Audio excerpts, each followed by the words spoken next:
Dito sa lugar namin ay maluwag at maraming mga alagang hayop. Kaya pag umaga ay normally marami ang mga manok na tumitilap at ito ay maririnig ninyo sa ating pag-vlog ngayong umaga.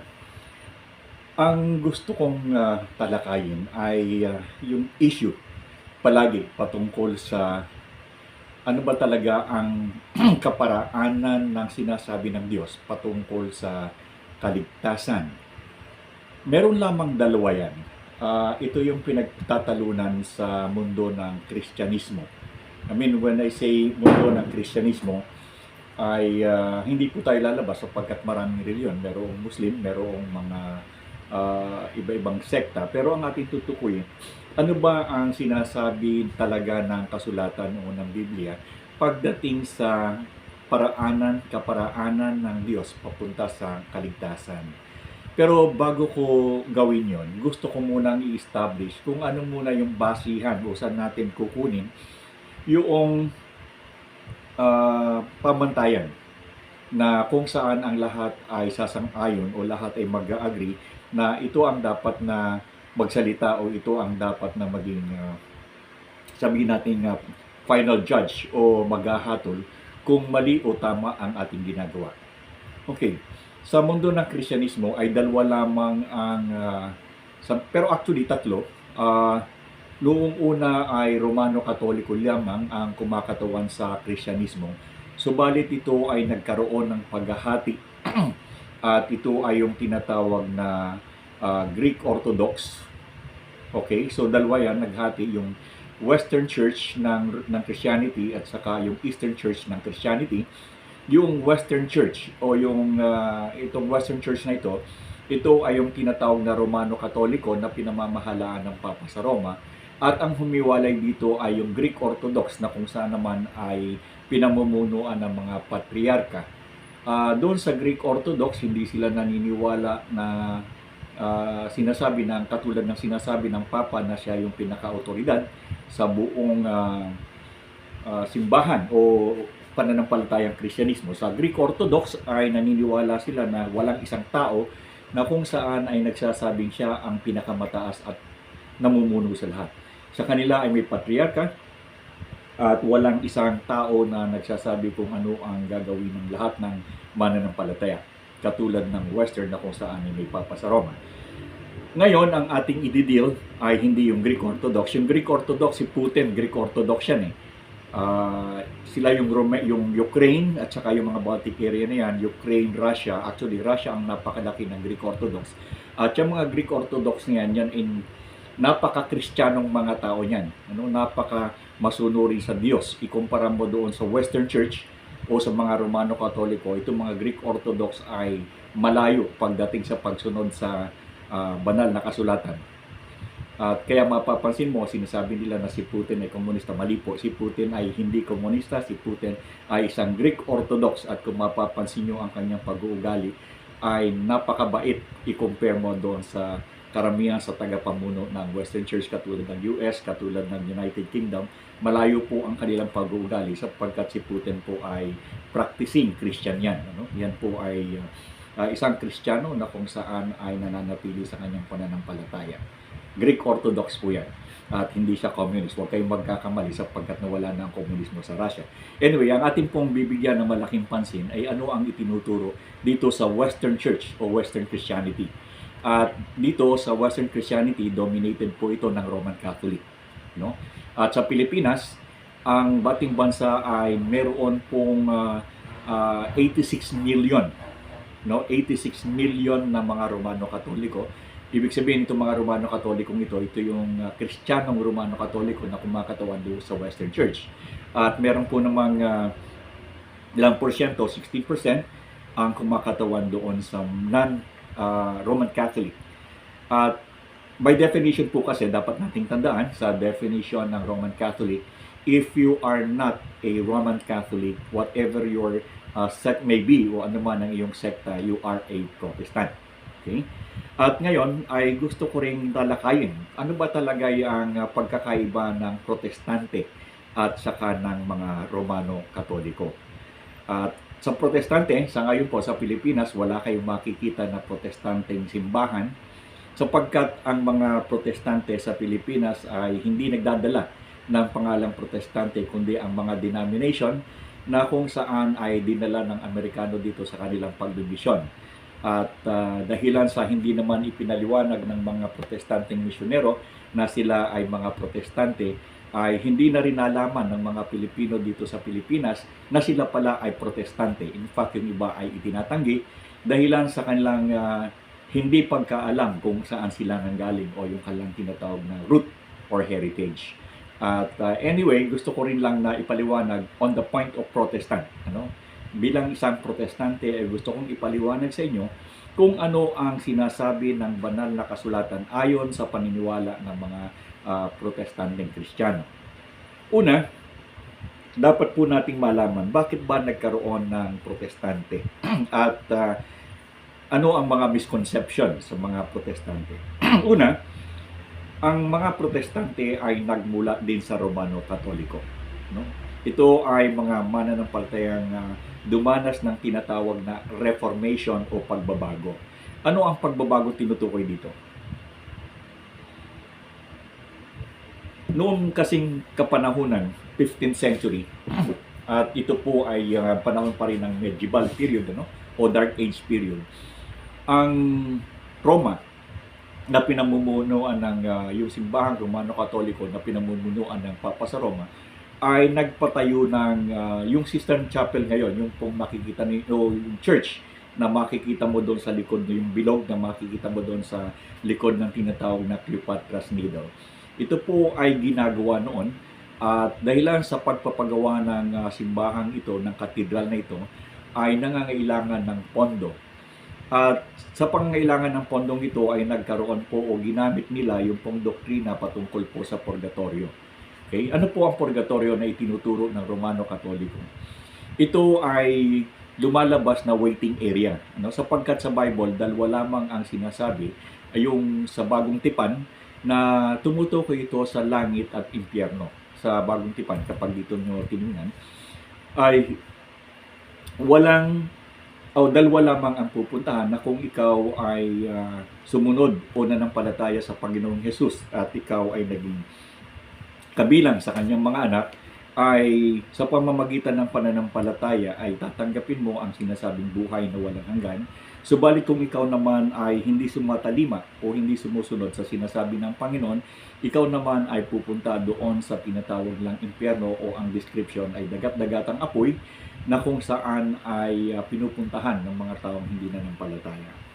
Now, dahilan dito, bagamat dalawa lamang ang tinutukoy ng kasulatan na pupuntahan ng kaluluwa o espiritu ng tao kung siya ay mamatay, ang Romano Katoliko ay merong doktrina na tinatawag na purgatorio. Ito yung nasa pagitan ng langit at saka lupa, na kung saan kapag ayon sa kanilang katisismo, ito po hindi ayon sa ang katuruan ng purgatorio ay hindi ayon sa Biblia, kung hindi ito po ay ayon sa katisismo. Ang katisismo ay ang katuruan ng simbahan.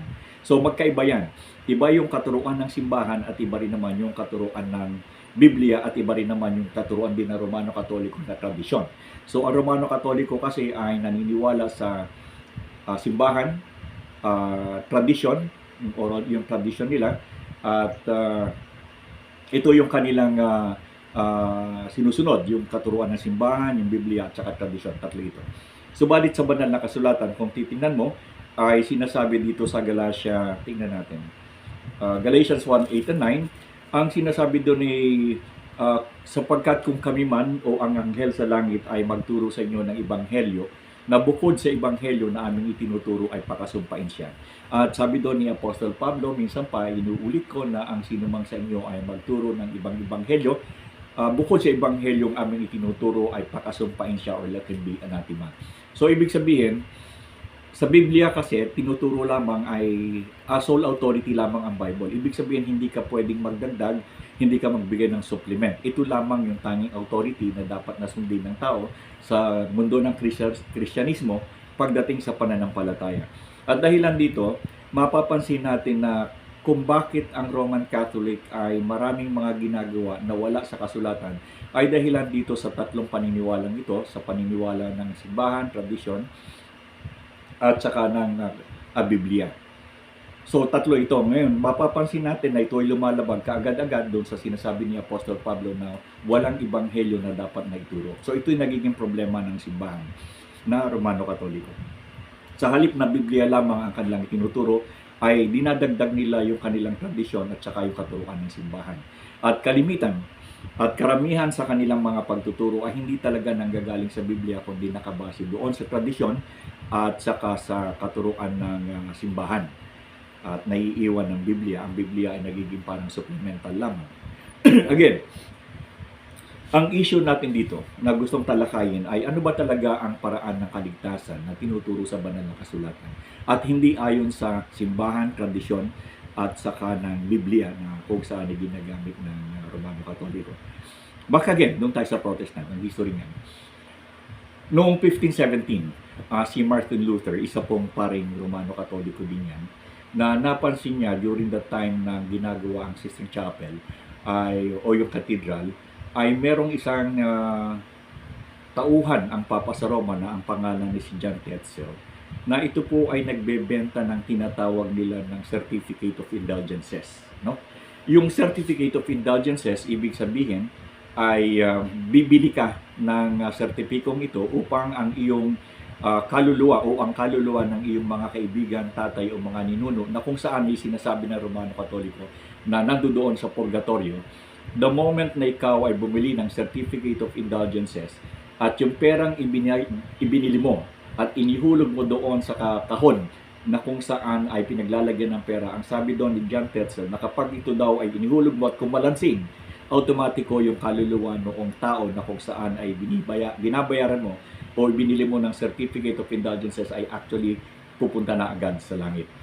At hindi lamang yan, marami pang katuruan doon na sinasabi yung mga taong buhay na kung saan ay pupunta sa krusada sapagkat merong krusada noon sa Jerusalem ay sinasabi ng Papa na kung ikay sasama, buhay pa ang iyong kaluluwa ay nandoon na sa langit at hindi nadadaan sa purgatorio. Basta ikaw ay sumama sa krusada or either ikaw ay bumili o magbayad ng Certificate of Indulgences.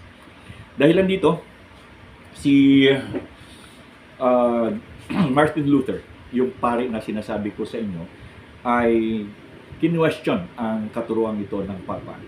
At sinasabi niya na hindi naman ayon sa banal na kasulatan ang ginagawa ninyo sapagkat ito ay lumalabas na money making o sa pagkolekta ng maraming pera dahilan nga sa pinagagawa ang katedral. At dahilan dito, isa rin ang ginawa ni Martin Luther ay gumawa siya ng tinatawag na 95 Theses at doon sa 95 Theses niya yon ay nakasulat kung ano yung mga bagay na kanyang hindi sinasang-ayunan sa katuruan ng simbahan dahilan sa ito'y lumabag na sa kasulatan o sa banal sa Biblia. At ito ay ipinaskel ni Martin Luther doon sa simbahan, sa pinto ng simbahan, at marami ang nakabasa nito. At dahilan sa marami ang nakabasa nito ay marami ang naniwala doon sa 95 Theses ni Martin Luther sapagkat meron naman pala itong katwiran. Katulad, isa sa mga sinasabi dito ay yung patungkol doon kay Maria na kung saan ay itinataas ang antas. At ito ay hindi rin naman ayon sa Biblia, sabi ni Martin Luther na isang paring Katoliko. Dahilan dito, at isa pa, noong panahon na yon kung bakit mabilis na lumaganap yung 95 Theses o yung sinasabi ni Martin Luther na question sa Roman Catholic. Tandaan nyo, si Martin Luther ay isang Romano Katolikong pare na kung saan ay nakita ang kamalian ng kanyang sariling simbahan. Sa panahon yon ay naimbento rin yung tinatawag na printing press, yung pang-imprenta ng dyaryo. At dahilan dito, yung 95 Theses ay mabilis na na-imprenta. At dahilan sa ito ay na-imprenta, ito ay naipakalat sa buong Europa. At nagkaroon ng kamalayan ang Europa dahilan sa hindi na sila basta pwedeng supilin ng kautusan ng Papa sa Roma sapagkat nakita nila kung ano ang kamalian ng simbahan. Ito ay lumaganap at nagkaroon ng maraming paniniwala katulad ng paniniwala ni Martin Luther na mayroong kamalian sa looban ng simbahan na Romano Katoliko. Ang tawag dito sa panahong ito, yung paglaganap ng pagtanong sa katuruan ng Papa sa Roma, ay tinatawag na Reformation period. Itong Reformation period na ito ay panahon ng pagbabago sa loob ng simbahan ng Romano Katoliko. Again, ang tatandaan nyo, ang Reformation ay pagbabago sa loob ng simbahan ng Romano Katoliko dahilan sa nakita ng maraming Romano Katoliko na merong kamalian sa katuruan at kini-question din dito ang autoridad ng Papa sa Roma, no, na sinasabi daw sa sinasabi sa banal na kasulatan na tanging ang pinuno o tagapanguna ng pananampalatayang Kristyanismo ay ang Panginoong Hesus lamang at wala po pwedeng sumaklaw sa kanyang gawain ito. Sa pagkakataon ng Romano Katoliko ay sinasabi nila na ang Papa sa Roma ay kahalili ni Kristo o kahalili ng Diyos sa lupa, na ito ay tinanggihan ni Martin Luther sapagkat ito naman ay hindi rin ayon sa Biblia. So ngayon, saan nanggaling yung salitang Protestant? Kung yung pala namang sabi lang, check out.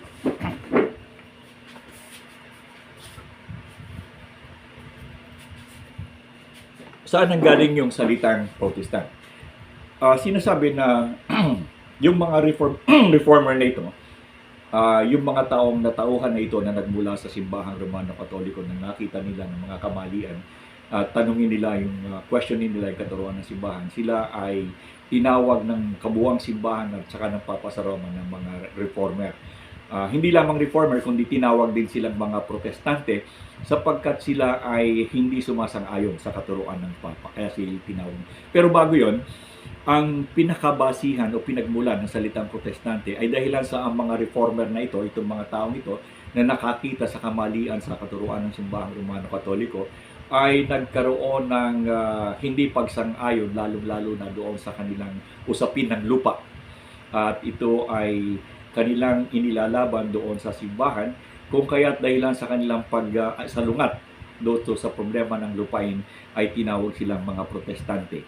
Kung kaya't yung mga reformer, yung mga taong ito na kung saan ay nakakilala o nakakita ng mga kamalian ng simbahan at sila ay lumabas sapagkat mali nga ito, at pagkatapos ay pagdating doon sa question ng lupain ay kini-question din nila at tinawag silang Protestant.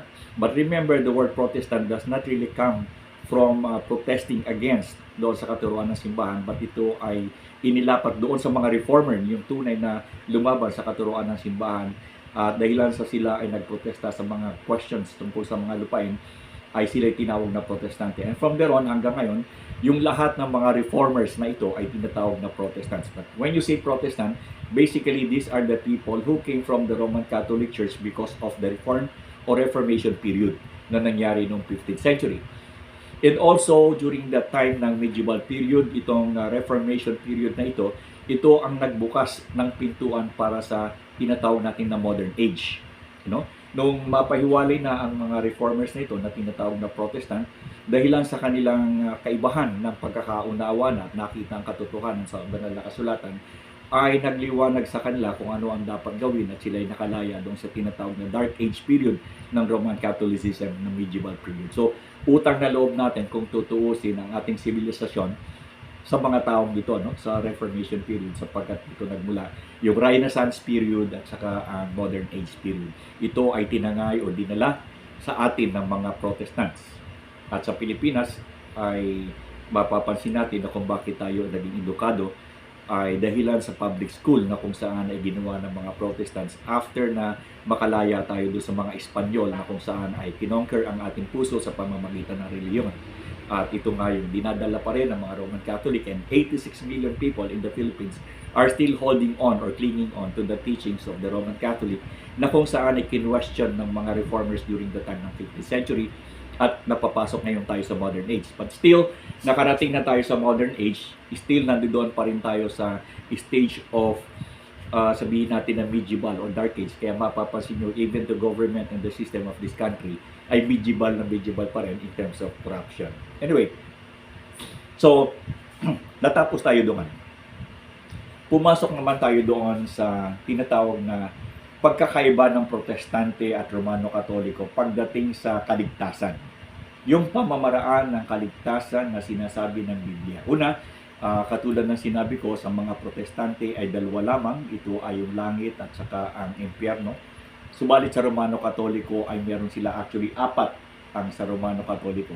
Meron silang limbo na kapag daw ang bata ay namatay na hindi nabinyagan sa Romano Katoliko, ay pumupunta ito sa lugar na tinatawag na limbo. Bukod doon ay kung ang spirito ng isang Romano Katoliko ay namatay, hindi siya dumidiretso sa langit o sa impyerno, kundi siya ay nando sa waiting area na kung saan ay tinatawag na purgatorio. At makakaalis lamang siya doon kung mayroong mga tao na magpapadasal o magbibigay ng pera sa simbahan para ang kanyang kaluluwa ay pumunta sa langit. Ito ang malaking problema sa katuruan yan. Halimbawa, ako ay isang tao na napakasama, at kung titingnan natin, batay sa katuruan ng kasulatan, ako ay pupunta sa impyerno. Subalit sa Romano Katoliko, dahilan sa wala ngang diretsuhan sa langit at impyerno, nandoon lang sila sa purgatorio. Kahit anong sama ko, kahit anong daming kasalanan ko, kung meron namang akong kamag-anak dito sa lupa na makapagpapadasal sa aking kaluluwa o makapagbibigay ng tinatawag na indulhensya doon sa simbahan, automatic na ako ay makakapunta doon sa langit. So, ibig sabihin sa Roman Catholic, sa kanilang katuruan, batay sa katuruan ito ng purgatorio, walang mayaman, anuman ang sama mo, anuman ang buti mo na pupunta sa impyerno, sapagkat kung ikaw ay mayaman, ay merong kakayahan ang iyong mga naiwan na bayaran sa pamamagitan ng indulhensya ang iyong kaluluwa para pumunta sa langit. Ito ang problema. Papaano kung ikaw ay mahirap? Papaano kung ikaw ay walang pera para ikaw ay mapadasalan o makabili ng indulhensya o certificate of indulgences? Ibig sabihin, mas mauunahan ka pa ng mayamang masama kaysa doon sa mahirap na mabuti. Sapagkat yung mayamang masama ko, meron itong pambayad, siya pupunta sa langit.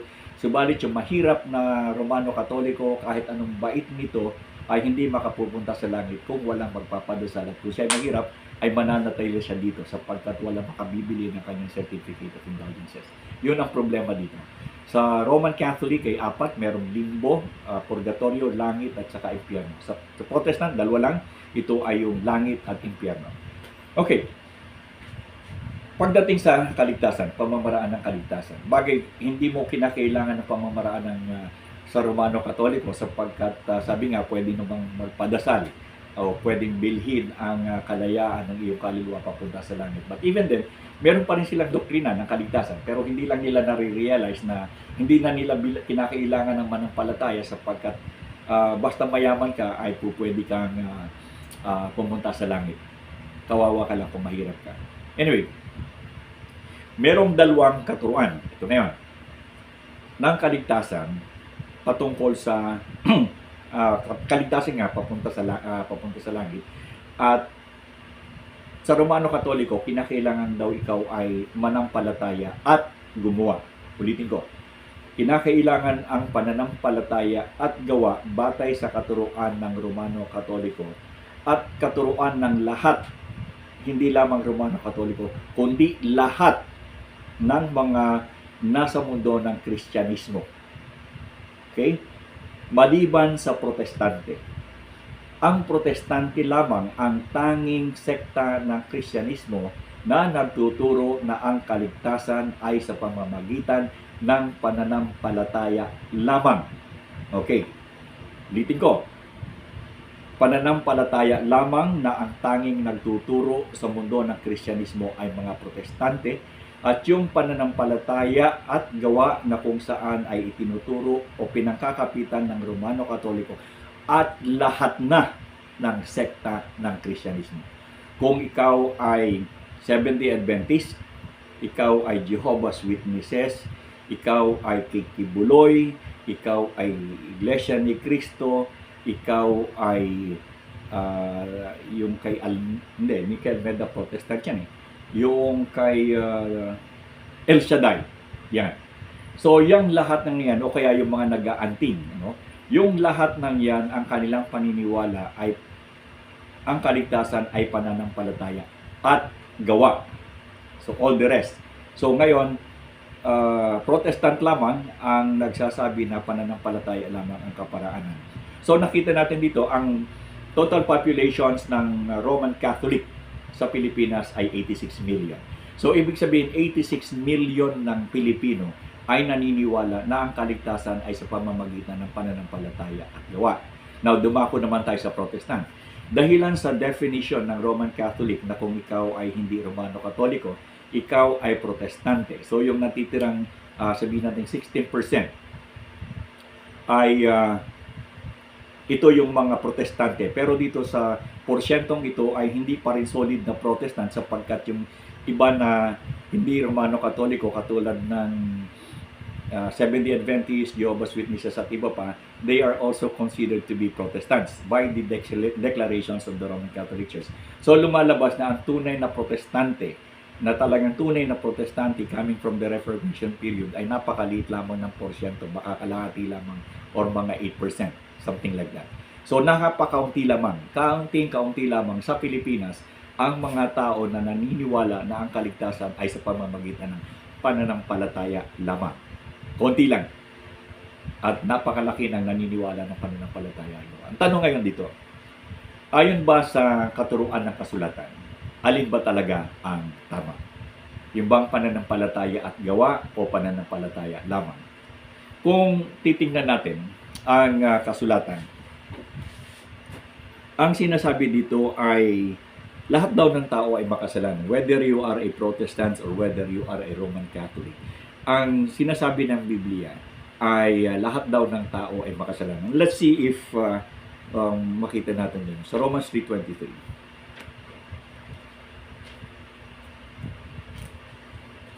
Okay.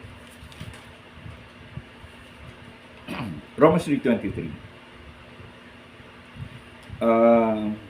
Yamang ang lahat ay nagkasala at hindi nakaabot sa kaluwalhatian ng Diyos. So, sa pananaw ng ating Panginoon, kung ikaw ay tao, lahat, walang exemption, pati si Maria ay tao rin yan, hindi siya exempted doon sa sinasabi ng kasulatan na ang lahat daw ng tao ay nagkasala at hindi nakakaabot sa kaluwalhatian ng Diyos. So whether you are a Roman Catholic, whether you are a Protestant, as long as you are a person in the eyes of God, makasalanan ka.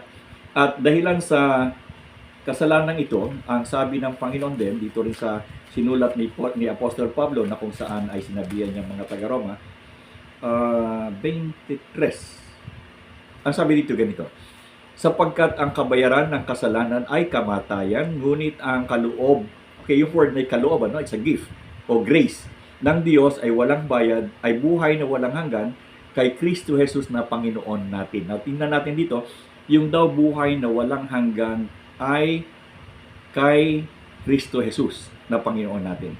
So, ibig sabihin, whether you are a Roman Catholic, whether you are a Roman or a Protestant, all have sinned and fall short to the glory. So, pareho ang level natin dito. At pareho din ang kabayaran. Whether you are a Protestant or a Roman Catholic, ikaw ay hahatulan ng Diyos dahil sa iyong kasalanan. Subalit, dito na nagkakaroon ng pagkakaiba. Ang Panginoon, dahilan sa katatayuan ng taong ito, ay ayaw ng Diyos na kung saan, bagamat tayo ay makasalanan, ay gumawa siya ng paraan upang ang taong ito, lahat, whether you are a Roman Catholic or a Protestant, na makakawala dito sa sinasabi ng Diyos na ito na hindi makakarating doon sa kanyang kaluwalhatian o impyerno. Ang Panginoon natin ay gumawa ng paraan, at ang pamamaraan ng Panginoon na ito ay sa John 1:12. Okay, sa John 3:16 muna. Tingnan natin doon. At ito, tatandaan nyo, ay applicable hindi lamang sa mga Protestante, ito ay applicable sa Roman Catholic o saka sa Protestants. Ang sabi doon ay sa John 3:16, sapagkat gayon na lamang ang pag-ibig ng Diyos sa sanlibutan, tayo yon, na ibinigay niya ang kanyang tanging anak upang ang sinuman, okay, tingnan niyo ang sinabi dito, whether you are a Catholic or whether you are a Protestant, ang sabi dito ay ang sinuman sa kanyang sinampalataya ay huwag mapahama kundi magkaroon ng buhay na walang hanggan. So, nakita natin dito na sinasabi ng kasulatan na whether you are a Catholic or a Protestant, pero ang level ninyo sa kasalanan. At sa pamamagitan ng kasalanan ito, ay hindi tayo makakarating doon sa kaluwalhatian ng Diyos. Okay, pero ang sabi ng Diyos, siya ay gumawa ng provision na ang Roman Catholic or ang Protestants ay makakarating sa langit. Subalit ang kaparaanan ito ay hindi sa pamamagitan ng pananampalataya ito, kundi sa pamamagitan ng pananampalataya lamang doon kay Kristo. At ang sinabi niya doon ay ang sinuman. Okay?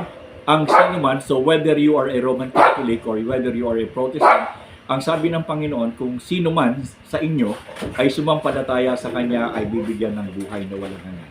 So, hindi namimili ang Diyos sa pagbibigay ng biyaya o kaloob pagdating sa kaligtasan, whether you are a Roman Catholic or whether you are a Protestant. Pero meron lang siyang sinabi dito na ang sinuman. So, hinihingi ng Diyos ang action coming from Protestants or Roman Catholic na mag-respond. No? Mag-respond doon sa ibinigay niyang anak. Kung ikaw ay sumampalataya. Now, tingnan mo yung sinabi dito. Ang sino mang sa kanya ay sumampalataya. Wala tong sinabing ang sino mang sa kanya ay sumampalataya at gumawa ay hindi mapapahamak. Wala kayong makikita sa kasulatan na pagdating o patungkol sa kaligtasan na ibinibigay ng Panginoong Hesus sa pamamagitan ng kanyang kamatayan sa krus. Wala kayong makikita na sinasabi na sumampalataya sa kanya at dagdagan ito ng gawa. Hindi. Sapagkat ang kamatayan ng ating Panginoong Hesus doon sa Kalbaryo ay sapat na upang tayo maligtas. At ang ilan sa kanyang pagpunta roon ay upang tayo ay kanyang tubusin dahil wala tayong kakayanan sa ating sarili na tayo ay maligtas. No? Wala tayong kakayahan sa ating sarili. Kung kaya't hindi natin kayang gawin ito sa pamamagitan ng pagsunod sa kautusan sapagkat walang sino mang tao ang nakakasunod sa kautusan. Kung kaya dahil sa walang nakakasunod ay nagbigay siya ng kaloob at ito ay sa pamamagitan ng kanyang anak. At isusunod ko dito yung buong katuruan patungkol sa pananampalataya at paano ito makapagliligtas. Medyo maingay yung ating aso, may nakikita sa labas. Kaya gagawin ko sa susunod na verse naman.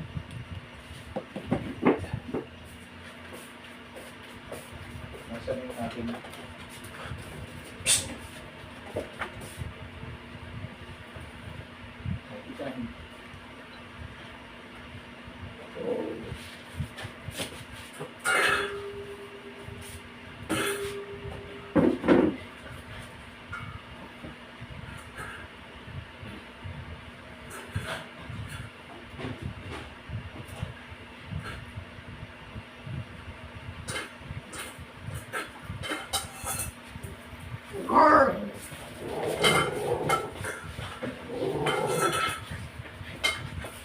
Tumigil.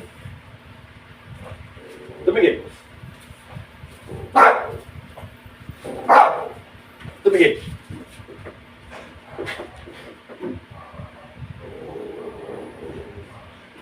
Tumigil.